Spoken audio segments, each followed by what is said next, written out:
Assalamualaikum warahmatullahi wabarakatuh. Salam sejahtera bagi kita semua. Saya Sakira dari SMAS Alfitian Medan akan mempresentasikan mengenai penyakit kardiovaskular yang diselenggarakan oleh Faculty of Medicine and Health Science UIN Alauddin Makassar dengan subtema Let's Get to Know About Cardiovascular Disease bagian hipertensi. Sistem kardiovaskular memiliki fungsi mengalirkan darah ke seluruh tubuh. Jika ada gangguan pada jantung dan pembuluh darah, maka inilah yang dimaksud penyakit kardiovaskular. Umumnya hal ini dikaitkan dengan penumpukan timbunan lemak di dalam arteri dan peningkatan risiko pembekuan darah. Hal ini juga dapat dikaitkan dengan kerusakan arteri di organ seperti otak, jantung, ginjal, dan mata. Penyakit kardiovaskular memiliki beberapa jenis, namun 4 jenis utamanya yaitu penyakit jantung koroner, stroke, penyakit arteri perifer, dan penyakit aorta. Penyebab penyakit kardiovaskular terdiri dari beberapa faktor yang dapat meningkatkan risiko seperti faktor makanan, merokok, diabetes, obesitas, riwayat keluarga, dan hipertensi. Hipertensi atau tekanan darah tinggi atau yang disebut juga HTN adalah salah satu faktor risiko terpenting, yaitu kondisi ketika tekanan darah terhadap dinding arteri terlalu tinggi. Jika tekanan darah terlalu tinggi, maka dapat merusak pembuluh darah. Hipertensi menyerang lebih dari 2 juta kasus per tahun di Indonesia. Tekanan darah dicatat dengan 2 angka. Tekanan sistolik adalah kekuatan di mana jantung memompa darah ke seluruh tubuh. Tekanan diastolik adalah resistensi terhadap aliran darah di pembuluh darah. Keduanya diukur dalam milimeter air raksa atau mmHg. Sebagai panduan umum, tekanan darah dianggap tinggi jika lebih dari 140 per 90 mmHg atau 150 per 90 mmHg atau lebih tinggi jika Anda berusia di atas 80 tahun. Tekanan darah ideal biasanya dianggap antara 90 per 60 mmHg dan 120 per 80 mmHg. Pembacaan tekanan darah antara 120 per 80 mmHg dan 140 per 90 mmHg bisa berarti berisiko terkena hipertensi apabila tidak mengambil langkah-langkah untuk mengendalikan tekanan darah.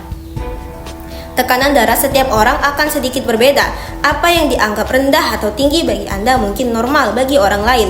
Jika tekanan darah terlalu tinggi, itu memberi tekanan ekstra pada pembuluh darah, jantung, dan organ lain seperti otak, ginjal, dan mata. Tekanan darah yang tinggi terus-menerus dapat meningkatkan risiko sejumlah kondisi kesehatan yang serius dan berpotensi mengancam jiwa, seperti penyakit jantung, penyakit arteri perifer, aneurisma aorta, demensia vaskular, dan lainnya. Satu-satunya cara untuk mengetahui apakah Anda memiliki hipertensi adalah dengan melakukan tes tekanan darah. Semua orang dewasa di atas 40 tahun disarankan untuk memeriksakan tekanan darah mereka setidaknya setiap 5 tahun. Anda bisa mendapatkan tes tekanan darah di sejumlah tempat termasuk rumah sakit, di beberapa apotek, dan lainnya. Ada beberapa hal yang dapat meningkatkan risiko hipertensi, yaitu kelebihan berat badan, terlalu banyak mengonsumsi garam, kurang makan buah dan sayur, kurang olahraga, terlalu banyak minum alkohol atau kopi atau minuman berbasis kafein lainnya, merokok, jam tidur yang terganggu, dan memiliki kerabat penyandang hipertensi. Pengobatan hipertensi dapat melalui perubahan gaya hidup dan obat. Konsultasikan dengan dokter untuk membantu Anda memutuskan mengenai perawatan.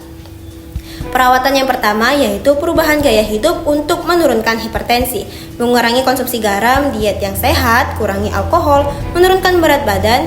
Jika obesitas, berolahraga secara teratur, kurangi kafein, dan berhenti merokok.